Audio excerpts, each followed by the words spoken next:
This is not a sponsored video.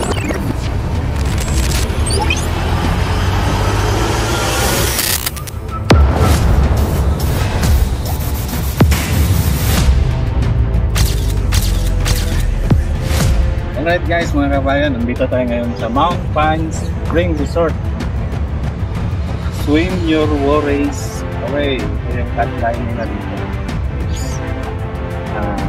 Itong mga amenities na pwede niyong pasyalan. Isa na dito guys, mga kababayan, itong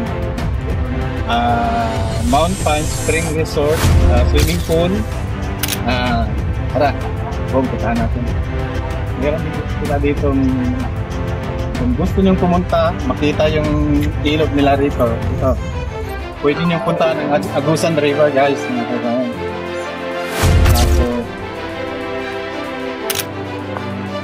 As you can see, mayroon din sila dito function hall. Yan din, kita mo. Yan. Yan yung function hall nila. Tapos pwede ka rin ditong mag-fishing. Yan. Yung mga cabins nila, ito guys. Kita natin dito. Ito yung mga cabins nila. Pwede nyo rintahan yan. Ang time in nila is 3 PM. Tapos yung check out nila is 12 PM the following day. Meron silang mga animal statues dito. And then, 3 klase ng lalim ng pool. Merong 3, 4, and 5 feet. And then, meron din silang mga cottages dito.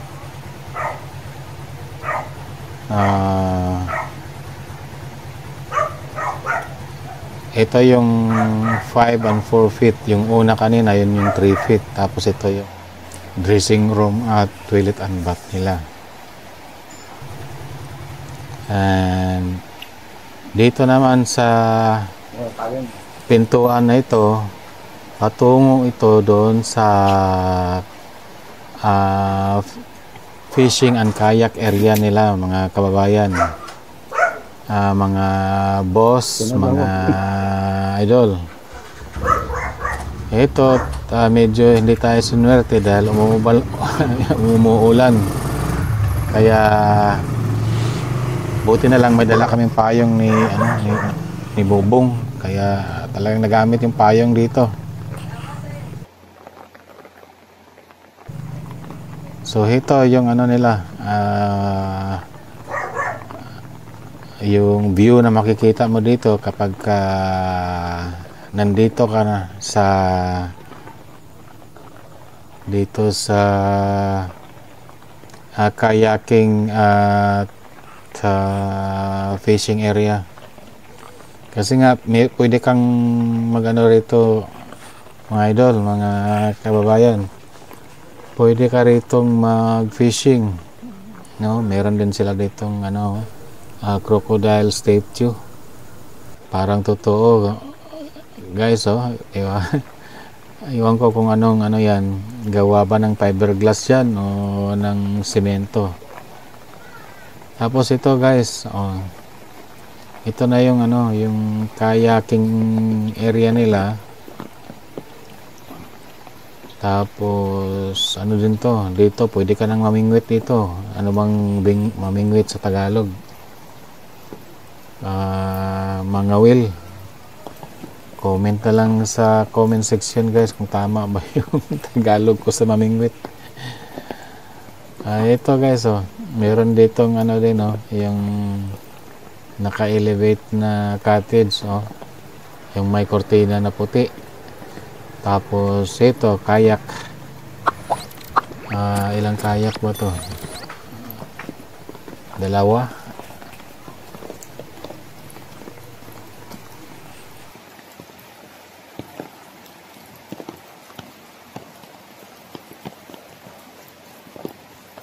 Pasensya na kayo guys, umuulan kasi. Medyo hindi tayo sinuwerte nung pumunta tayo dito dahil umuulan. Pero sayang naman yung time. Kaya kahit na umuulan, pinilit pa rin natin kunan natin ng mga footage, yung mga amenities nila. So, ayan na guys, yung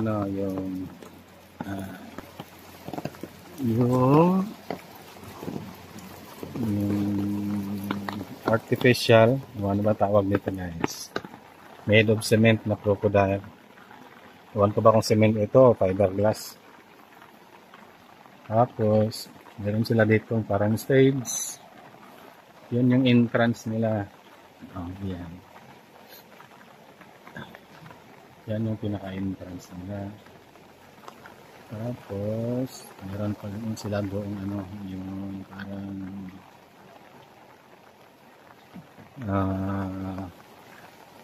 open field. Doon ang guys, maraming mga cabin ang tawag nila dito guys, sa mga villas nila. Yun, siguro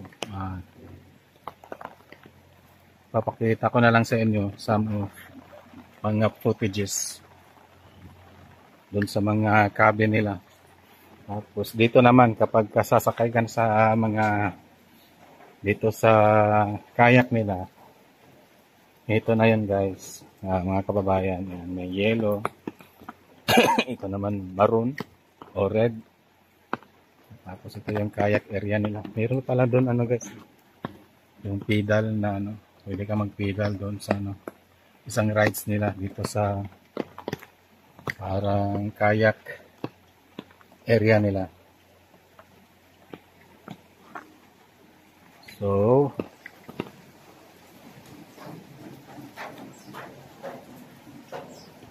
ito na yun guys. Yung isa sa facilities dito sa Mount Pines Spring Resort. Yan.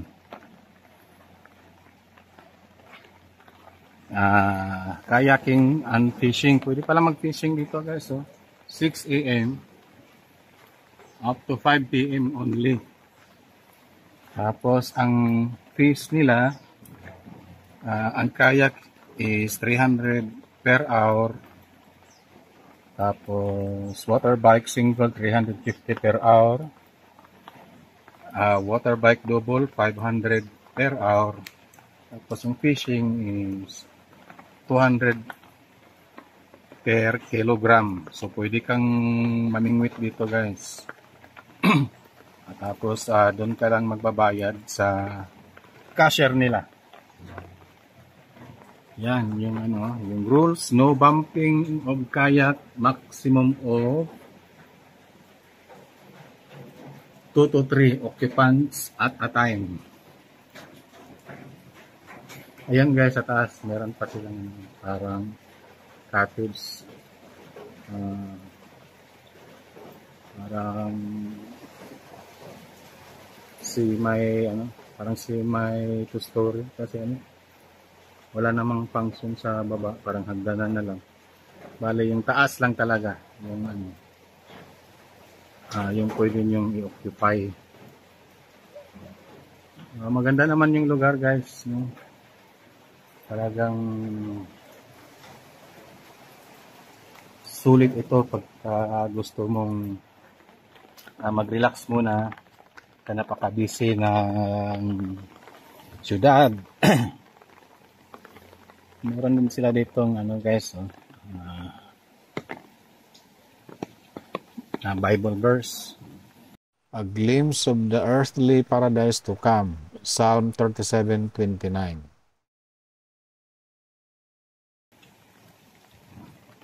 So ito guys, ito yung papunta doon sa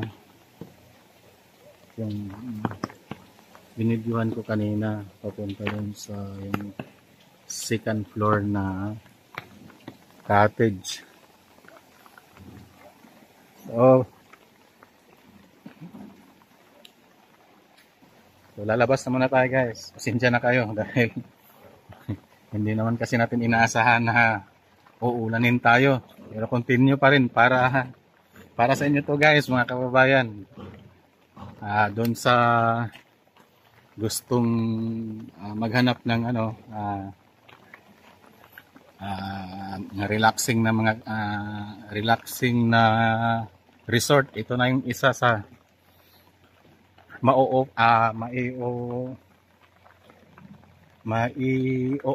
ng lugar ng Bukidnon. Part ito ng Manolo Fortich Bukidnon, guys, itong lugar na to. Dahilayan, Barangay Dahilayan ito. So, ayan na, yan na yung entrance. Diyan kami pumasok kanina. Tapos, dito naman, mayroon sila ditong open field. Siguro makikita nyo guys, no, maraming ano dito, maraming pine trees dahil malamig nga kasi itong lugar na to. Malapit na rin kasi ito sa ano, ipapakita ko sa inyo mamaya, malapit na rin ito sa Dahilayan Adventure Park. Itong lugar na ito. So ito guys, puntahan muna natin doon sa may cabin nila. Ito yung pinasukan natin kanina. Yan. Yung sa kayak area nila.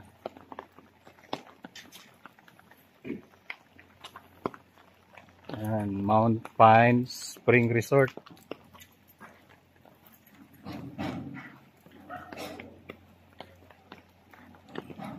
Put down your device, relax and unwind, enjoy the outdoor, converse, share stories, laugh, surround yourself with warmth, swim your worries away, fish your happiness.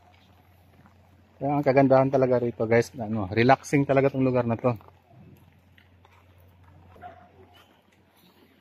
Pasensya na kayo guys, inabutan kasi tayo ng ulan. Kaya continue lang tayo para sa inyo to guys, no, para kung gusto niyo mag-relax, mag-unwind. Ito yung isa sa magandang lugar dito sa Bukidnon. So ayan yung mga tinatawag nilang mga cabin nila guys. Ito. Pasok tayo dito. Ayan. Meron ditong mga good for 4 persons, 6 persons. Meron din pamilya talaga guys. Nasa gitna.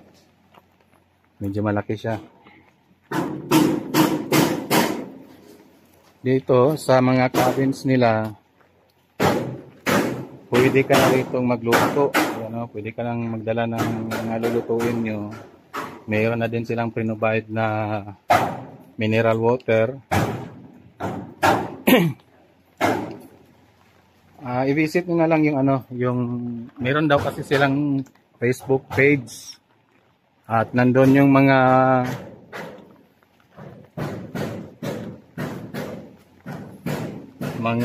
prices nila sa mga cabins nila guys. Mga kababayan, doon sa Facebook page nila para malaman nyo rin kung magkano itong mga villas or mga cabins nila dito. Maganda rin yung isa guys, blood type. Puntahan natin ng konti. Yan. Maganda rin ang design nito. Yan. Meron din sila doon para sa subahan.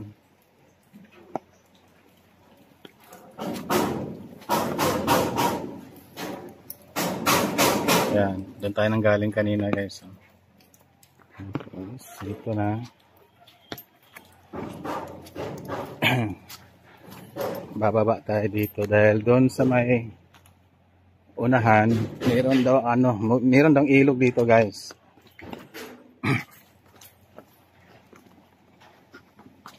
Ito medyo malaki itong yung villa na to, yung cabin na to guys. Siguro pwede dito, pwede 10 o 15 persons yata, pwede rito. Medyo malaki to. Nasabi ko na nga kanina, pwede nyo i-visit yung Facebook page nila guys para makita nyo yung mga prices ng mga units na to guys kung gusto nyo i-avail. Kung alin dito ang gusto nyo, kung saan kayo mag-overnight. Yan.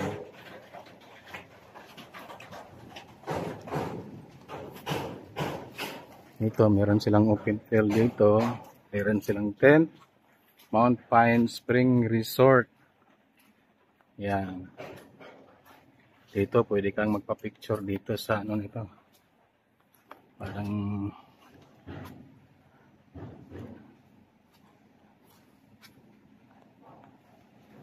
hindi ko alam kung ano pangalan yan guys. Parang duyan.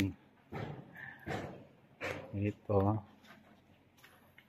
Tapos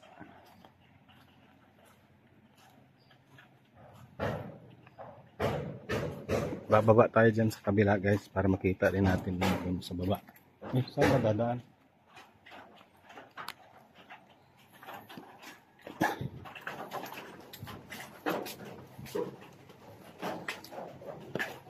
Yun.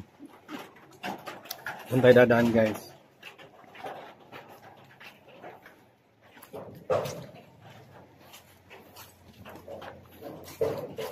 Pasensya na kayo guys dahil inabutan kasi tayo ng ulan. Meron kasi kang tinatrabaho doon sa taas nito. Sa taas ng part ng lugar na ito, doon sa may Dahilayan Bridge, meron kasi tayong project doon na glass railings.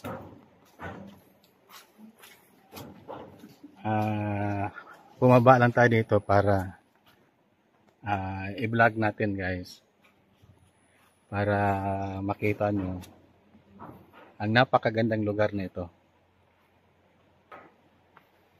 Yan guys, ito ata din to cabin din to guys. Yan nga, cabin din to. Marami sila ditong iba't ibang klaseng mga cabin. Ito, iba na naman ito guys. Medyo maliliit ito. Yan. Ito siguro yung good for 4 persons. Hindi ko alam guys Meron na siyang gas stove, meron na din siyang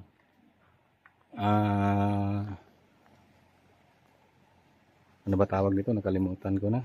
Yung parang banggera guys. Lababuhan sa Bisaya.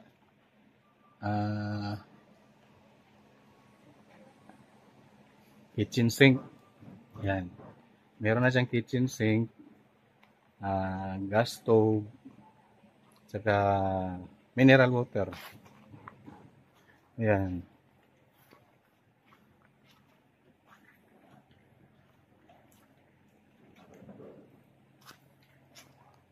Sa observation ko guys, ito yung pinakamaliit nila na mga cabin. Alanganin na to sa 2 persons yata to. Hindi ko alam guys Visit nyo na lang yung nila. Yung Facebook page ng Mount Pine Spring Resort. Ito guys ang ganda. Kaya pala maliit kasi separate na yung yung CR. Ito, may mga pangalan ito guys, yung mga cabin nila. Ito, Isa. Yung Sai. Yan yung sinabi ng ng in charge na may mga pangalan daw itong mga cabins nila.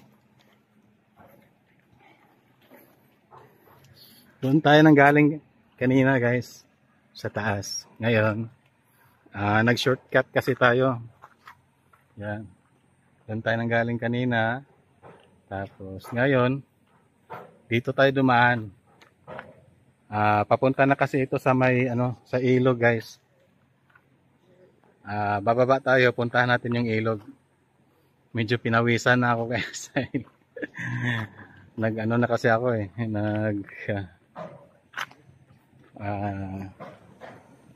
naka-hoodie na sweatshirt. Medyo ano, pero medyo na tumigil na yata yung ulan, guys. Yan, bong pa. Binigay ko na kay Bubong yung payong, guys. Dahil medyo tumila naman yung ulan. Tumina na. So, let's go, guys. Puntahan natin yung ilog. Kaya nyo. May kadaon ka na baldi. Karil. Ito yung daan papuntang ilog, guys. Ito naman yung view pag nasa likuran ka. Ayan.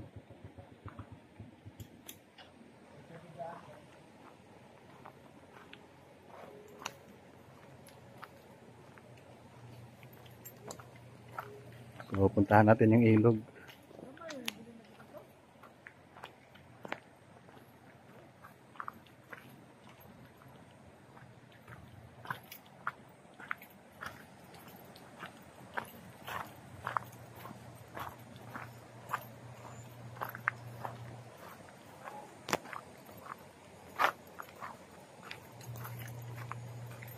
Talagang napakaganda itong lugar na ito, guys. Sulit talaga ito na kung gusto mo nang mag-relax.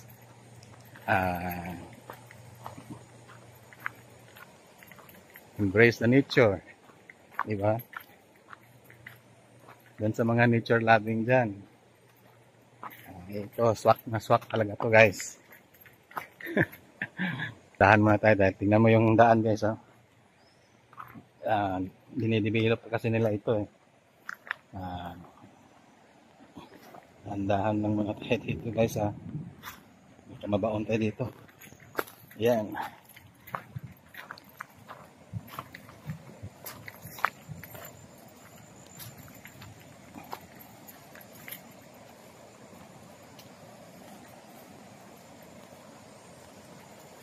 Siguro, guys, naririnig nyo na. Naririnig nyo na siguro yung ano, yung agos ng ilog. Siguro malapit na tayo. Yun. Yun yung ilog, guys, oh.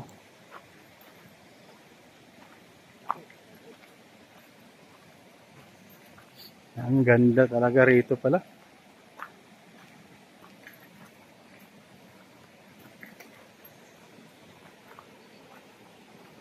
Pasensya na kayo, guys, ha.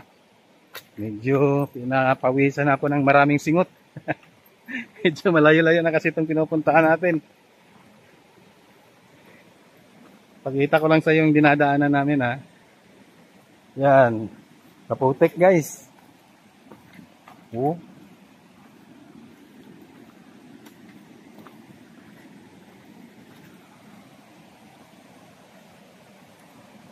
Yan na yung ilog, guys, oh.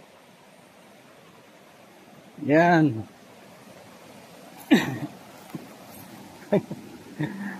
Hanap tayo ng mga bato dito dahil ano, medyo ano na. Medyo malambot na yung nakaapakan natin. Yan, oh, bumabaw na yung chinilas ko, guys, oh. Oh, yan.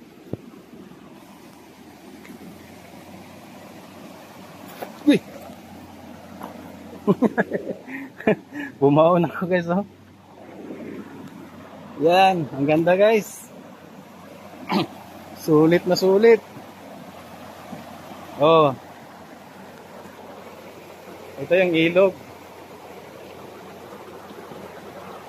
Ano daw ito, guys, eh? Agusan River daw to, eh. Agusan River. Yung Agusan River.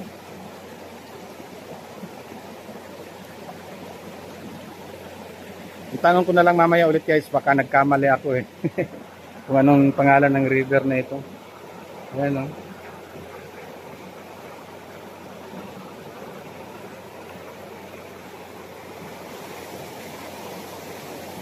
Ang ganda talaga rito, guys. Ayan, oh.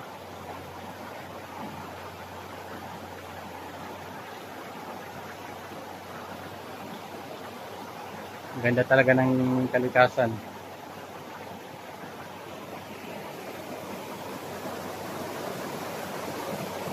Yan, lalapitan natin, guys, ha, para makita nyo kung gaano ka linaw.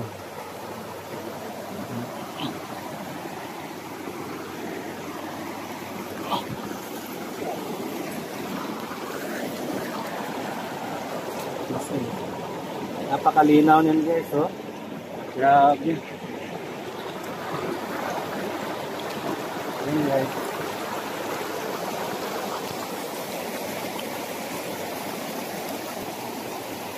Ang ganda.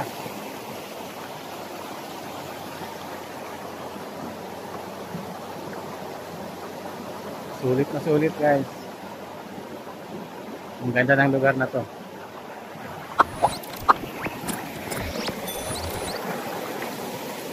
Pwede kasi itong pwede kang maligo rito kasi hindi naman malalim. Yan, oh.